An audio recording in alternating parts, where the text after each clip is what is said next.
First of all, okay, I just have a few quick announcemements. Just a reminder, please turn off your cell phones. If you have your cell phones out, just put them on silent mode or turn them off completely so there's no surprise distractions from our phones. And then as people come in, we might have people coming in late, if we could leave some aisle seats open and somewhat move into the center, let people coming in have a seat if they come in late so as not to distract our guest speaker. Great, thank you very much.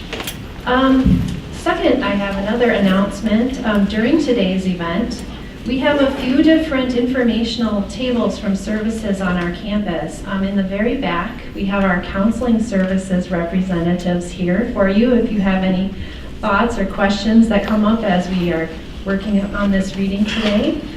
We also have our Queer TransUnion table available with some information there. And we have some of our writing club. We have our writing club, our literary journal, and some books that our faculty have written available for you to peruse. Also, this Friday, April 5th, from 11 to 12:15 in the Riverview room, we have an event that we are hosting. Philip Noyed, who is the Senior Creative Director at Caringbridge, is going to be speaking for our Careers in Writing speaking series, and I wanted to just make an announcement about that event as well after today's event. And last but not least, I would like to thank all of you for being here today at this event. This is like our rock concert for English that we host every semester, so we look forward to this a lot and we thank you for being a part of it. I also want to be sure to thank the English Division faculty who provided financial support for this event today.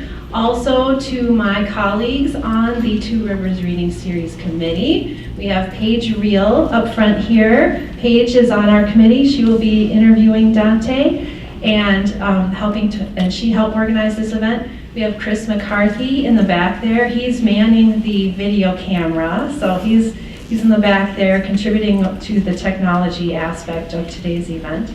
And Melody Hyde, who is not here yet, but she will be coming shortly later. And I just appreciate all of the work that has gone into this event by our committee. And I also want to thank and introduce Donte Collins to you today for being here today. Donte Collins is a Black queer American poet, named the inaugural Youth Poet Laureate of St. Paul, Minnesota. They are the recipient of the 2018 McKnight Artist Fellowship for Spoken Word, administered by the Loft Literary Center, and winner of the 2016 Most Promising Young Poet Award from the Academy of American Poets. They are the author of the poetry collection Autopsy, which many of you have with you today that we'll be working with, Button Poetry 2017, a finalist for a Minnesota Book Award. Collins is the recipient of the 2016 Mitchell Prize in Poetry from Augsburg University and are an alum of True Art Speaks, a nonprofit arts organization based in the Twin Cities, cultivating literacy, leadership, and social justice through the study and application of spoken word and hip-hop culture. Kaveh Khanum, founder Toy Dericotte, featured Donte in the Academy of American Poets, calling their work sophisticated and emotionally mature. Dante's words cannot sit still and often embody theatrical recitations. Their work holds a knife to systems of oppression and dominant power structures. They wield poetry to collapse normativity and deliver work that is both alluring and challenging. Often centered around intersections of race, adoption, sexuality, mental health, and social justice, Donte uses pause, rhythm, raw, fierce emotion, and the marriage between archive and repertoire to reimagine how poetry can be accessible to those who believe the form is dead. Please join me in welcoming our honored guest today, Donte Collins. Here, that's me. Hi. Hi. Hello. Thank you for welcoming me into the space. I have poems, and I will share them. How many of you been to a spoken word slam or poetry reading? Cool. Something that I enjoy about spoken word is that your energy is just as important as my energy. Would you participate in something with me? Can I welcome your voice into the space? Cool. Call and response, okay? And this calms me down. It gives me my nerves focused. Repeat after me. I am alive. I am alive. I am alive. I am alive. In this space. In this space. In this space. In this space. Therefore this space. Therefore this space Must be alive. must be alive.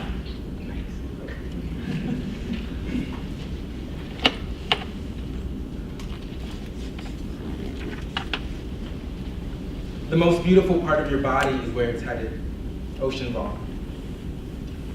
And my family go through it with me. We lost a lot, all I feel is empty. Lamar Collins. If you aren't able to describe it, you will not be able to survive it. James Baldwin. Death ain't nothing but a song. My mother moved out of her body, decided it was no longer worthy. It couldn't contain her laughter. She couldn't obey the house rules of human. Her spirit, that young and fresh fever, wanted to call the night her dance club, wanted to try on new clothes, stay out later. My mother now wears the world, dresses herself with the tall grass, blushes her cheeks with red clay. She laughs, and a forest fire awakens. She laughs, and every mountain bows to her sharp thunder. She laughs, and each cicada begins to sing. Last night, St. Paul was cloaked in steam. Fog traveled from some distant heat.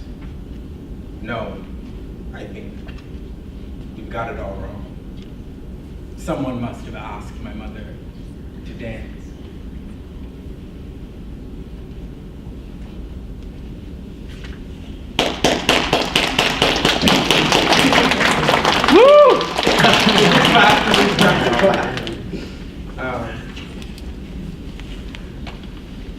I wasn't gonna read this one, but I'm gonna read it. I'm gonna read it. I haven't read it in a while, but why not?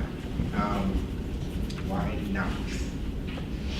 So don't tell your Uber driver you're going to an orgy. Besides, her name is Diane, and she only has this job because her niece says she should be more social.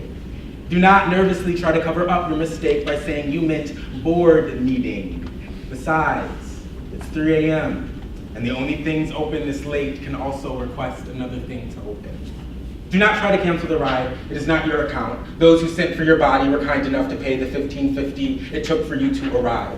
Your nails are already too jagged to chew on. You've produced enough sweat to fill the vehicle and drown you both. You consider headphones. You consider ripping out your own tongue in fear of confessing more, but before you reach for the handle, to tuck and roll clean out of her 2004 Honda Civic, she says, how many bodies will you try on tonight? And suddenly she is your mother, or her ghost. And suddenly your blood stiffens, retreats, rewinds, and no one died. And the casket is still just wood, unchopped, reassembled, the tree, resurrected, working. And grief is not yet a garden of thorns blooming in your chest. And grief is not yet a question you've answered with sex, the slow teasing out of sweat like loose threads unraveling your sadness. And look, you're just a boy, grieving until he too is a thing to grieve, until his pulse is as thin and damp as an obituary panting beneath quaking hands. And what is an orgy? If not the opposite of a funeral, if not an attempt to press your pulse to as many strangers as possible to compare how alive you still are. And isn't the car now your mother's hearse, parading her body to that freshly gutted plot of earth? And suddenly you are the driver, and suddenly the sky breaks a sweat, its whole body blue and ballooning wet. But you're also the casket, but you're also the soggy grave parting its greedy lips. You ghost orphan, you motherless phantom, considering the dive, following your maker, buried alive. I know you desire decay, Donte. You desire now a way to die without losing your body, so why not use it? Why not let a stranger lick the grief from your palms? And this too is eulogy, no it's not. And this too is prayer, it's not. And this too can water the seeds to conjure thornless crops, can sing back alive whatever parts of you died with her, whatever left in your mother's closing crate. And Diane, the Uber driver, slams the brakes. You have arrived, she says, be safe. His apartment door, a pearly gate, a cliff overlooking a thrashing lake, and your blood begins, and you lighthouse your tongue, and you shipwreck an entire room to driftwood. Oh, this festival of lament. Oh, this sloppy surgery, this homemade baptism, you reek of grief. They taste the salt streaming your cheek, you lonely riot, you laughing graveyard, you hungry and haunted boy. I know. You want so badly to feel alive. You want so badly to be born again.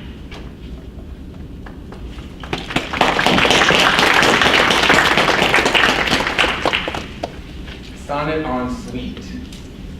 So, as a kid, I was super positive, super gay. And my brothers and my uncles would call me sweet, right? As an epithet, and I tried my hardest not to be sweet.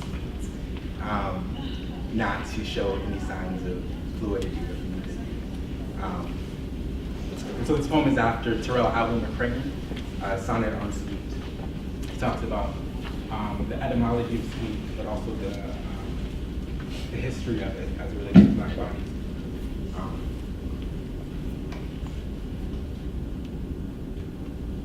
Back then they would have tied me to a post, gave the whip to the sweet boy I wrapped my lips around until he wept the most brackish prayer. He dripped like maple sap.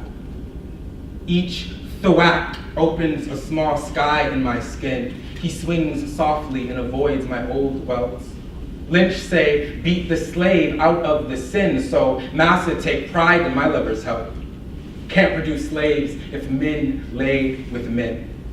Can't run free when massa stole your feet. Plantation can't afford no cotton gin when 2 black bucks is worth a pound of meat. So massa rubbed sugar sap in my scars and left me till my black swelled bright as stars.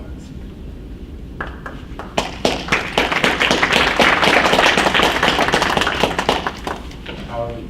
Good?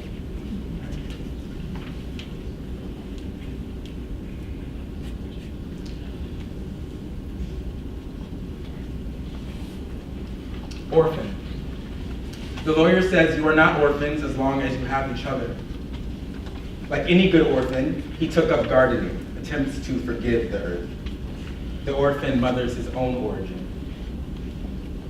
Autopsy. They would have found dandelion seeds had they done the autopsy. They would have found a field of burning lavender had they cut her open.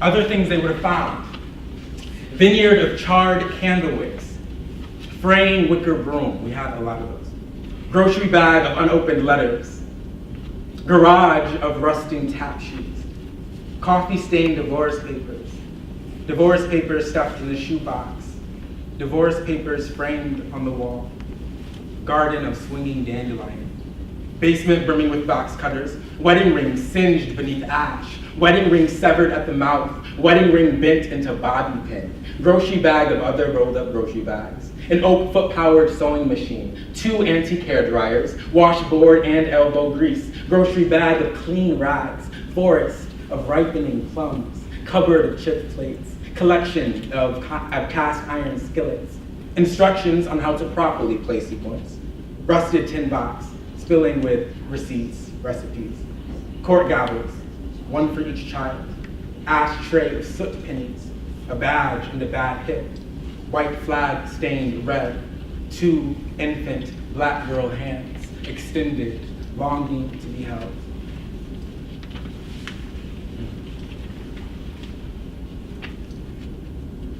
The orphan performs an autopsy on the garden.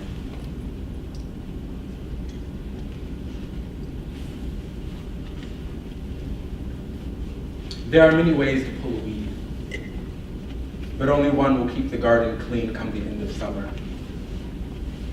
Your mother will be dead 13 years, 2 months, 11 days, 7 hours from now, and you curse her beneath your breath. Flick beaded sweat gathered like pearls at the crease of your brow and continue to rip up the earth. Why does heat make the body confess what it will not do otherwise? Drunk on July and unnerved, you rip handfuls of color from along the fence, thorns like a brief alarms, warning your fevered temper of what blood will soon stain your teeth. Never ruin your mother's new plans. Your mother will be dead 3 years, 6 months, and 9 hours from now, and a man, not your father, calls you baby, calls the house phone past midnight, waits like warm fog outside your bedroom window, wants to use your mouth to raise his children. Why does heat make the body confess what it will not do otherwise? Sneaking out of a house built of creaking wood can only end with red smeared across checkered linoleum, can only cause a mother to lock the doors from the outside. Deadbolt and don't disrespect my house again. Basement stairs and belt buckle branded, a birthmark across your sprouting across your back. See me. A field of dry and rebellious wheat thrashing until flaming, until ash. Your mother will be dead 3 days, 6 hours, 14 minutes from now, and wants to take you to lunch.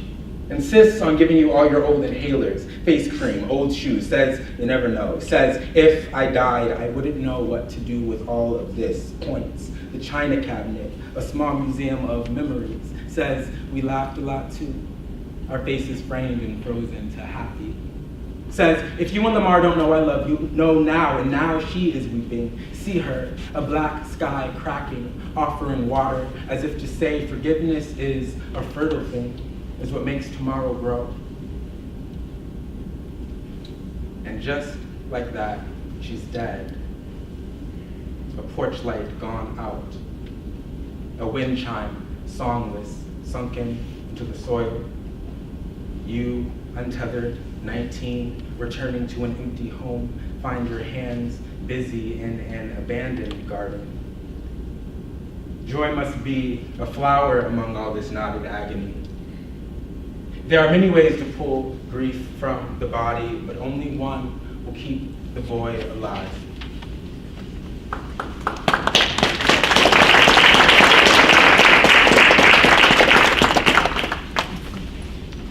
Okay, so this next poem is 13 Ways of Looking at 13. It's after Patricia Smith. Do you know who Patricia Smith is? She's amazing. She's like the mother of spoken word poetry. She came to Augsburg last year, and she bought a book. I signed it. I was nervous. And I was young and stalking her on YouTube, watching all of her interviews, and I saw that she gave this prompt to her students as a final in the poetry class. And it's 13 stanzas, 13 lines per stanza, and 13 syllables in each line, all centered around the age of 13. And what does that age mean? And it's a wild age, acne and puberty and all that. So I'll read parts of that.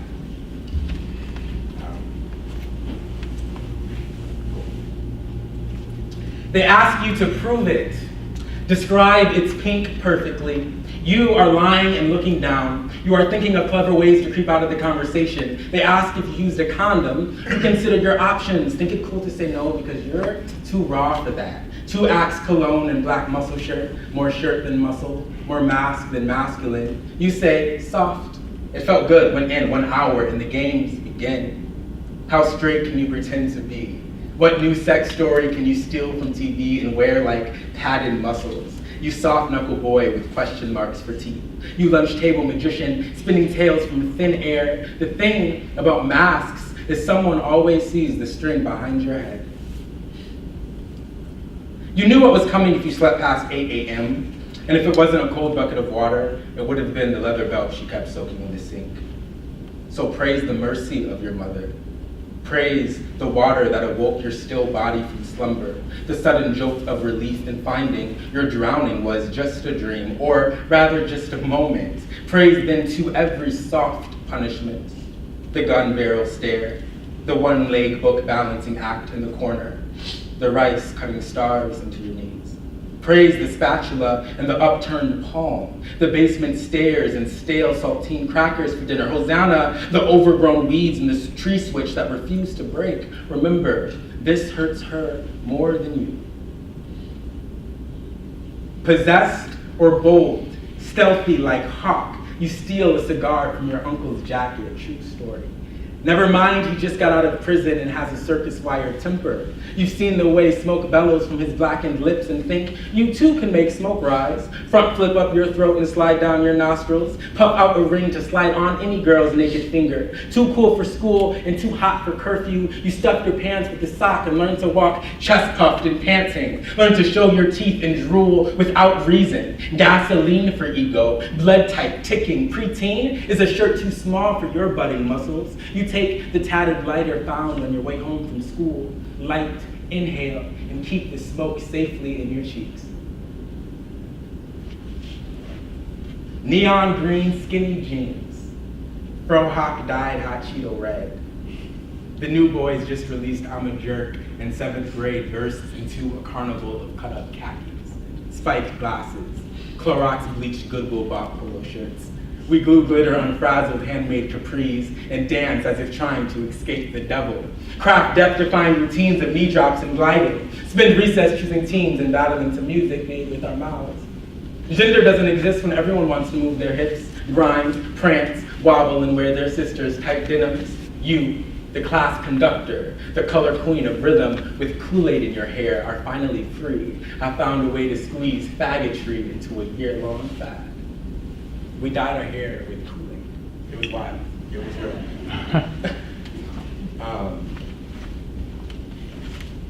You don't cling to the same music you cook to. Not in this house, where everything is an antique and cloaked in plastic. Not when Janet's I Get So Lonely comes on, the perfect temple to scrub the black ring from the porcelain tub.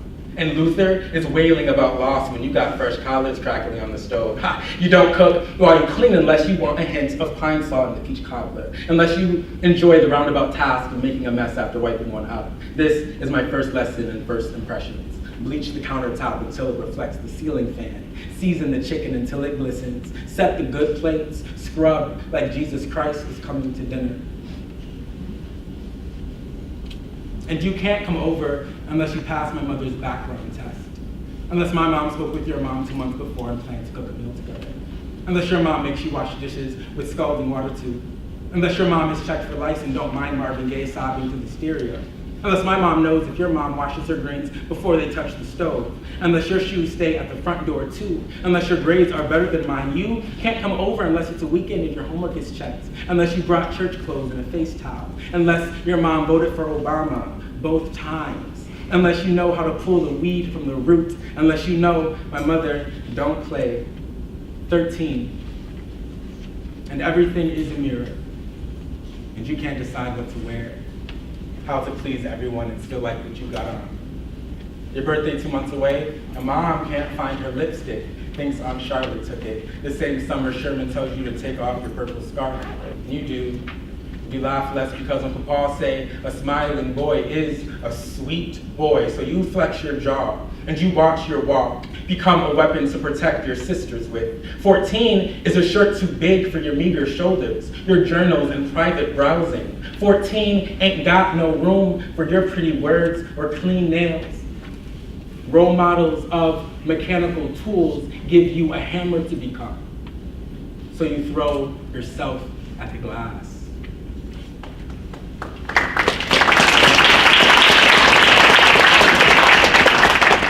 Thank you.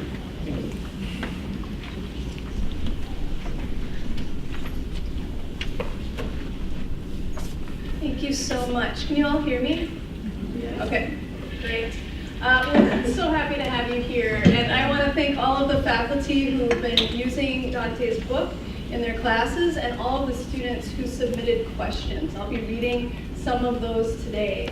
So I want to start with congratulating you on all of the awards you've won, right? You know, first Youth Poet Laureate of St. Paul, that's impressive. Yeah. So one question that really comes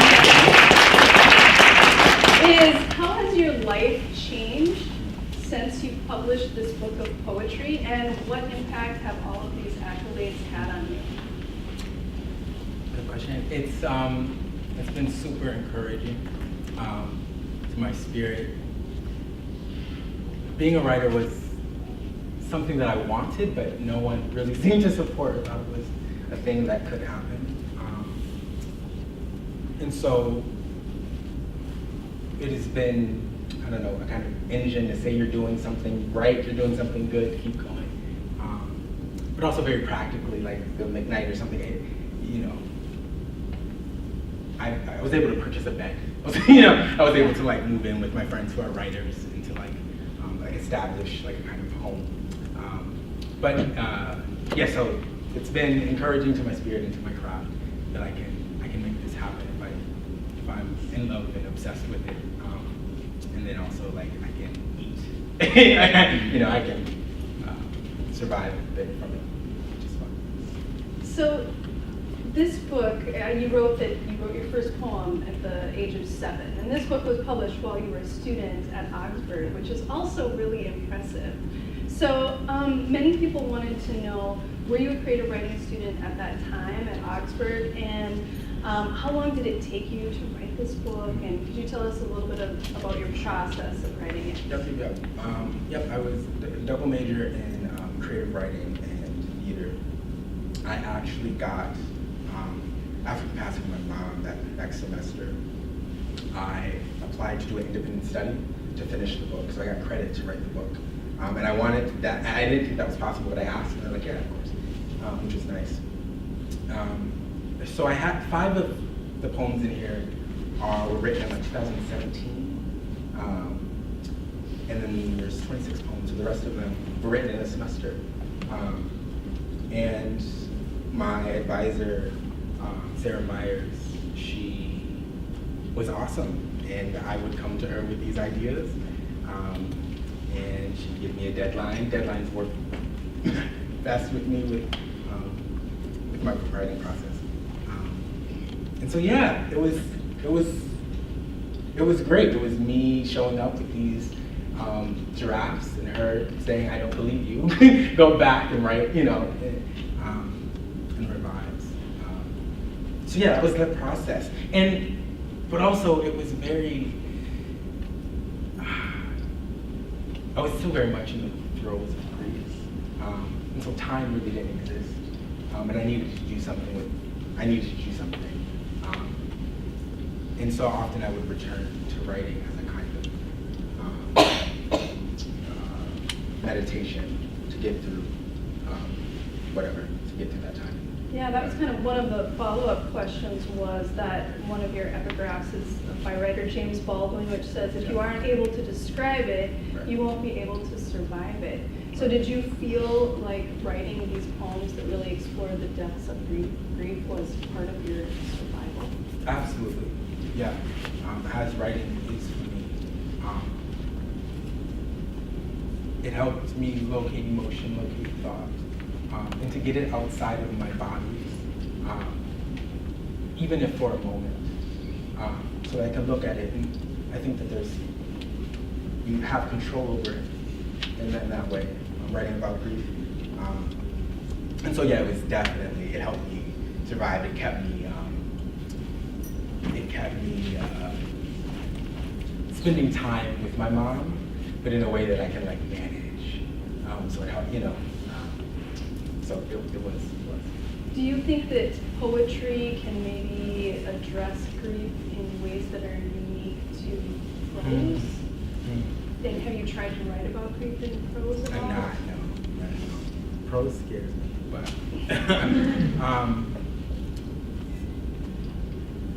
I think something that I find that poetry allows is the music of the language, and then the emotion of that music that I think can speak to grief in a way that prose can, but that I know nothing about. So yeah, I think it opens up this different plane for you to access, to evoke emotion from the audience, but also to evoke emotion from yourself. You know? And also many things can be true in a line of poetry. And so many things can be true. Two things, tension builds in a poem that way. And grief is grammarless. Grief is, you know. And so I think I moved into that as a kind of definite process. And kind of related to that, if you talked about, you know, the way poetry can access grief, and a lot of the questions that students asked were about using structure, like white space, and you know, some of your poems maybe have work that's left justified and then right justified. Use forward slashes a lot. Can you talk a little bit about when you're writing a poem, how do you know, like you read The Orphan Performs an Autopsy on the Garden, and that has, you know, kind of these couplets that interrupt the left justified stanzas and keep reminding us of the approaching death of your mother. Like, was this kind of an organic process, or how did you come up with that? Yeah, definitely organic. And I have to be honest, it's like, you know, going to my professor, Sarah Myers, is this okay? Can I do this? Does this make sense? And I think that's a good question to ask, because I was making decisions, and then she was like, oh, I see what you're doing. And so I kind of followed how I saw the poem and how I see the story. And to control the reader's eye in that way is exciting and fun. And then also, with punctuation, sometimes it's about breath, you know? If I want, when the reader's reading, maybe to pause or to be interrupted. And sometimes it's about rhythm. And I think rhythm is important, because when I say what I mean, I say it with that rhythm. And I mean it with that rhythm as well. And so I want to kind of, I don't know. And it's all an experiment, you know? So yeah, does that answer the question? Yeah, so that last stanza in that poem, for example, you have every word that's broken with the forward slash, and that is when your mother has passed away. And so I wondered if those forward slashes were meant to just really represent the disjointed way that you were in the world right after that happened. Exactly. Absolutely. And even speaking at that time, you know, sorry, but the breath is also hard when you're trying to, when you're grieving and you're talking about your mom. I couldn't speak, and so I wanted to express that as well. And sometimes it's about time, you know, like in the origin poem, you know, when I'm in this Uber and things start to happen, I wanted to show that on the page, like something we're removed from when the narrative begins. But so. And that particular poem, we had a couple of students ask, you know, there's the speaker and then there's the poet, right? And how much of yourself are you revealing? And do you ever get nervous about what you might be sharing on the page? No, I don't. And I think that sometimes people make it seem like I should be, but I think my courage is inspired by poets that I read. And while, you know, I think as a younger self, I would be sort of shameful or something, but shame has no use. And so I kind of just lean into the truth and hope to be supported in that, you know. But. Fantastic. So a couple of questions. You read your sonnet, I believe. And so your book contains a sonnet, a sestina, a pantoum. Tell us a little bit about what it's like for you to work with form. And I think it's interesting to try to kind of grapple with really fluid emotions like grief in a really structured form. For me, it was like the easiest way to talk about the grief. It gives me something else to focus on. It's like playing Sudoku. Do you play Sudoku? Or a puzzle. It's like a puzzle. And so I can remove myself briefly or for a moment, or lessen the emotion in my body, my physical body, by focusing on, okay, I have a certain amount of syllables. And then with that, kind of the revision of the line comes because you're like, okay, that can't fit. What's most important? And so when I lean on a sonnet or lean on a Cecile, which I attempted, it's kind of like it's something to redirect, and it gets the poem out, and then you have something to revise later. And sometimes, so a lot of my poems start as sonnets, and then I kind of break from that if I wanted to break from that. Sonnets are kind of like sketching for me, which is fun. And also, the sonnet has, you need a volta, you need a turn, and so you need like a thesis, and that gets the poem out then too. And so I start with sonnets. That's great. I've never heard anyone say they start with a sonnet. Usually it's so challenging, so I love that you start that way and let it explode if it needs to kind of the page. Great. So one other kind of form that a lot of students were asking about were your erasure poems. And so I was hoping we could take a look at Old Rondo, age 16, on page 21.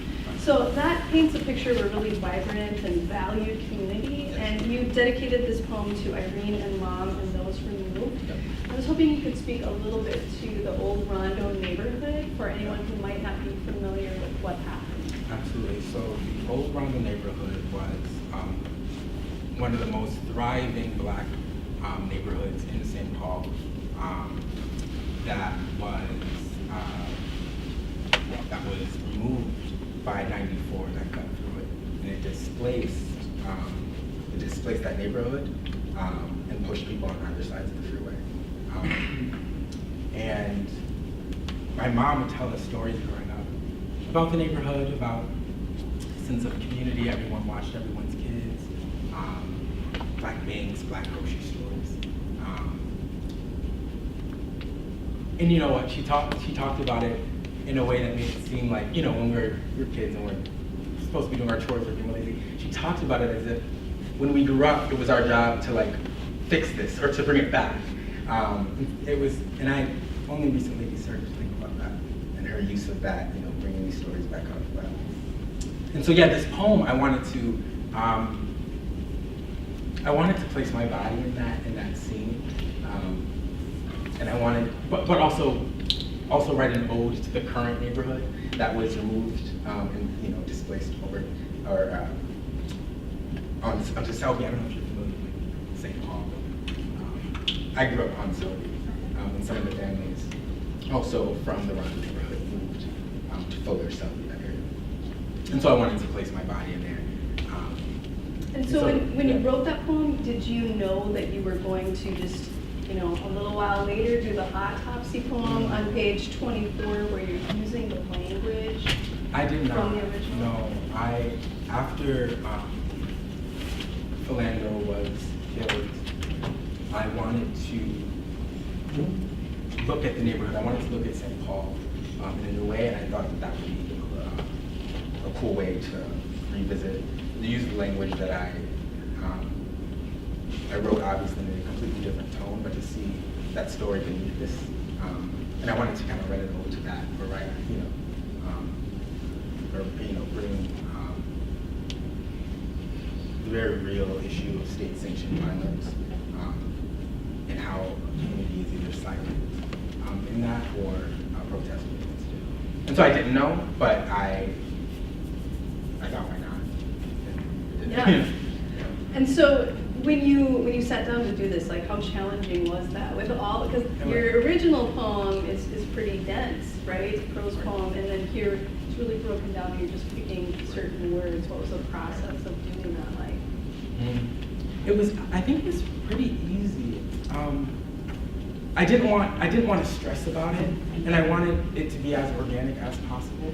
And so I read it a few times, and then I went back to highlight the words that stuck out and the words that told the story that I wanted to tell. And then I went back to try to make sense of that. And and what is left, Yeah, it's great. And then the orphan performs an autopsy on the national anthem on page 26. We had several students ask about that. what effect are you trying to accomplish when you do erasure poetry like that? And we had a student ask about who the you and the we are in that poem. You is white bodies that uphold white supremacy, who are stagnant or complacent in state-sanctioned violence. The we is kin. The we is my kin, and then also like this global we if you find stake in this as well. But the we is my brother, my sister, chosen family, who are busy and tired, but also inspired, grassroots organizing. And so the effect, which is also a nod to the protesting of the national anthem. We're not protesting the national anthem, right? We're protesting real issues. And so, but since the focus was on this song, it's like, okay, let me use your language against you, right? And let me, I attempt to show you what I see when I hear this, or what it stands for. Yeah, that's great. So a different perspective just by playing with the language a little bit. Absolutely. It's still all the original language. It's like you're giving that language back to back to America and back to people who are obsessed with this. Yeah. And that kind of brings us to a question that one student had asked. Amanda F. asked, many of the poems throughout your book describe targeted violence, tough situation, or feeling unheard. Today, so many young people deal with this type of violence in situations and feel like they don't have a voice. If you could say something encouraging to them, what would it be?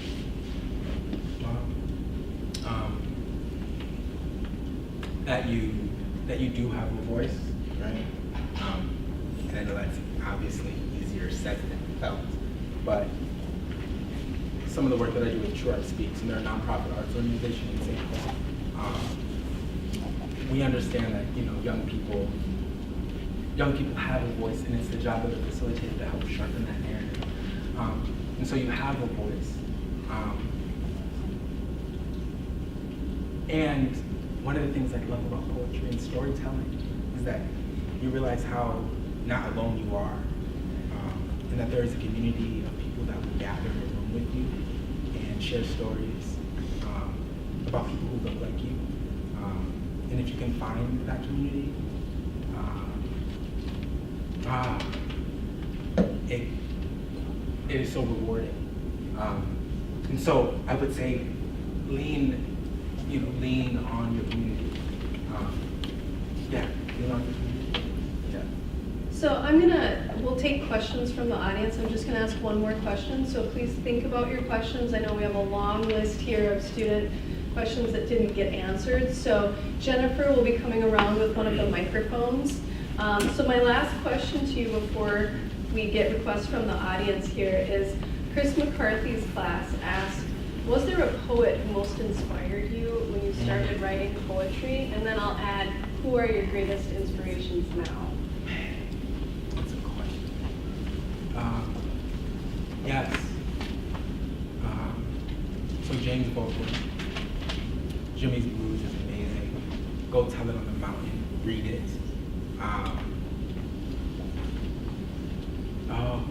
Nikki Finney, amazing. Head Off and Split, amazing. I can go on and on. So Nikki Finney, James Baldwin. And then now, so Denez Smith is amazing. Denez Smith, his courage inspires my courage. Saeed Jones is amazing. There's so many poets. Can I make a list and let you know? Yes, I'll share that. Okay, that's the Sure. best way to go about it. Because I can go on and on. Andrew Nafis. Yeah. Make that list and I'll share it with you all. Absolutely. Yeah. All right. Cool. Questions from the audience? Please raise your hand.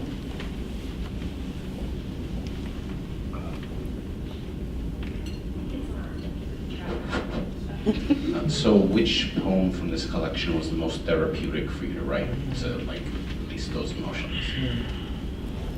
That's a good question. Oh, that's fun.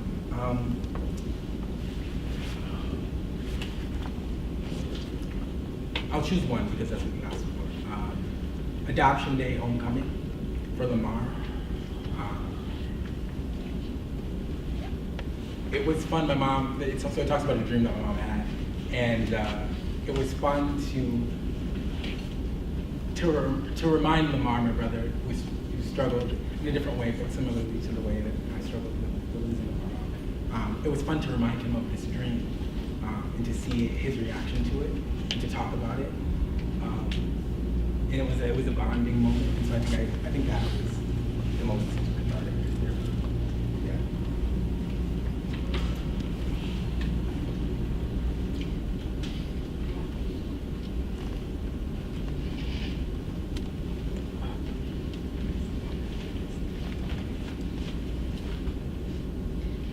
I know that most of your poetry is spoken word, but when you were putting it into writing form and then you had it structured into a book, did you find that there are limitations in how the pages broke up your poetry? Because sometimes I was reading poems, I was like, oh, here's the end, I turned the page, and I'd be like, oh, and then I keep reading, and then I guess I wasn't sure if maybe you felt limited by that or if you worked around it. Yeah, I didn't feel limited. Kind of inspired. It's like the new. So I had to figure out how then the poem lives or can be translated. Yeah, and it was fun to figure out, and sometimes it didn't work. So this is the book that Button published. But first I self-published it in a different cover. And sometimes so the poems kind of look different. Like on one, this poem had to be like cut down the middle like that, and that just doesn't work. And so we had to figure out different formatting. But yeah, it was fun to figure out. But no, I didn't feel limited. And spoken word, the best spoken word poems are good page poems. You know, like and I do believe that obviously some poems, lend themselves to the spoken word. But I do believe that a poem spoken out loud is the art of spoken word. And so yeah, it was cool to figure out. Yeah. Thank you. Other question? And while Jennifer's walking back there, I'll just ask you to talk about that. That's really rare. You published your own book of poetry and then Button picked it up. Can you talk a little bit about that experience? Yeah, I think that everyone should publish the first chapter. I mean, it's fun to figure out how to do it. So yeah, I published it and I was like, I want it to happen. And so there's this publishing company that you submit your PDF to and they print. You paid a number. I spent too much money on this. I was really excited. I had to pay like the artist to make this and then pay like the design person to put it. Yeah, so that's what I did. And so at Augsburg, it was self-published. I had the book released at Augsburg. Button came to film that. They hadn't yet agreed to publish the book. And I didn't ask them, but I was working for Button. Are you familiar with Button poetry? Okay, so I was doing video editing at the time. And then Sam, who's the executive director, he's like, okay, so we'll publish it. And I was like, okay, cool, great. And we published it, and then we had to talk about formatting and cover art. The blurbs say the same. These are Kyle, who works for Church Speaks, Kari Jackson, who's an amazing playwright in Bowen, Twin Cities. Sarah Myers, my advisor, and then Tisha Jones, who's the executive director. Yeah, so that was important for them to say the same. Yeah, it was cool. So it's kind of a tough question, but out of all of the poems in this book, which one do you feel the most when you read out loud? Or three if you can't think of one. Cool. Feel the most.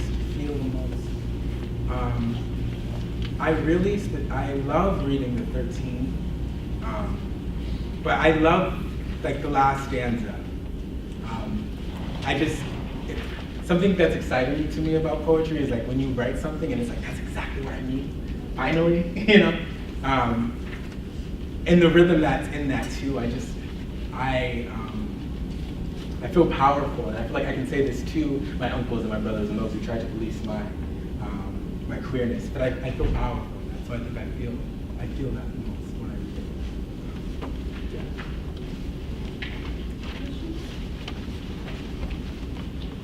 While you're thinking, because we have time for a couple more questions, I'm going to ask one from a student named Among.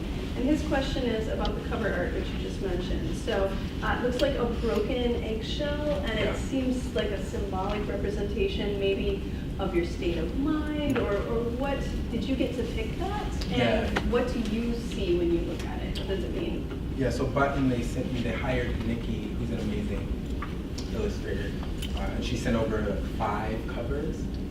And this was just clearly the one that, like, I was like, yes. All right, well, she sent over 3, and then none of them worked. They're like sort of magazine covers almost, and they just didn't. And then she sent over, like, 3 more.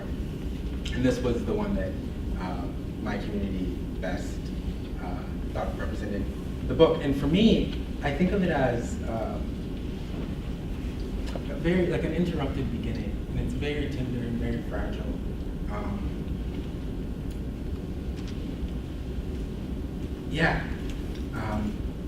An interrupted beginning. And so then what happens, like what happens after this moment? This moment that, so that's what Other questions?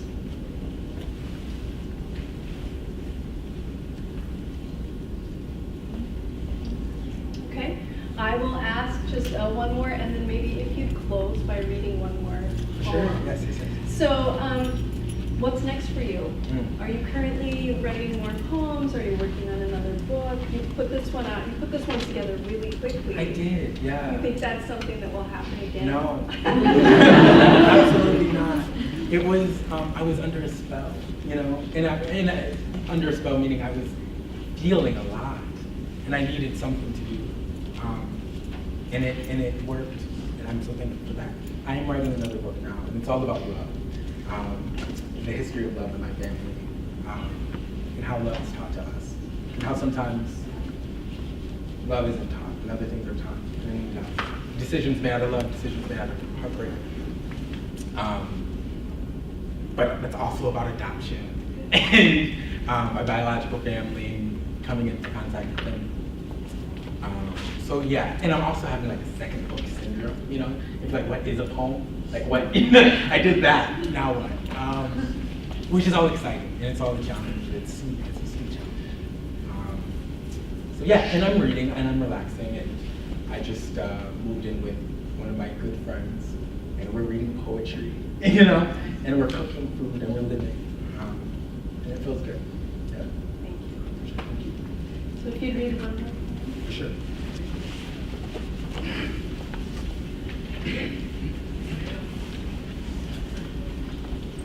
Okay.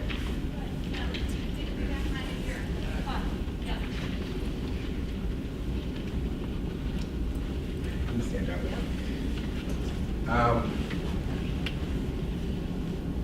So yeah, this poem has like 2 titles, I suppose. It's The Orphan Performs an Autopsy on Adoption, but also Love is the Dirt.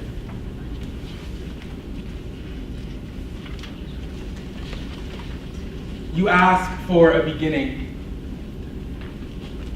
I speak to you of the ship, sailing my blood. There was a continent mistook for a country, mistook for a cake, and then a feast. Ghost white hands licking brown frosting from there. Auction, swelter, fade to black. And then my birth, right? A red ocean coughs up a kicking boy, and then the ocean recedes. You ask for more specific biology. I speak of wind, of invisible blood, moonlit flight, of a boy floating from hospital to foster home, to foster home, to foster home, to foster home, until finally a woman picks the boy made entirely of sand. Until finally she teaches him to spell his tired name. You ask for a name. You ask for an ID, a certificate, a photo. You ask and ask. Listen, once I said adopted and the class fainted with laughter Once I called a stranger my father because the lunch table began to grow teeth. I know I have a body. It is solid. I have a navel like an X on a map. Easy evidence of some lost country, some removed mother, some unearthed grief, a voyage away from that song-drunk land, adoption, the most beautiful erasure, the most successful punchline, a lineage snapped at the neck, then nursed back to flight. Look at the boy with water for blood. Look at the boy twice removed from his identity. Do not ask me if I know to whose body I belong. Do not ask me which are my real siblings. If blood is thicker than water, then love must be thicker than both. Must be some new soft country, some damp fertile dirt. Perhaps I was born and then born again. Perhaps I am here without a language, without a lantern to lead me home. But look at the moon, making sugar of its light, and look at each hair of grass naming themselves. And sure, I am here like a gust of wind, the luck of some slow erosion. Sure, I exist like everything's busy child, like a handprint left in the sand.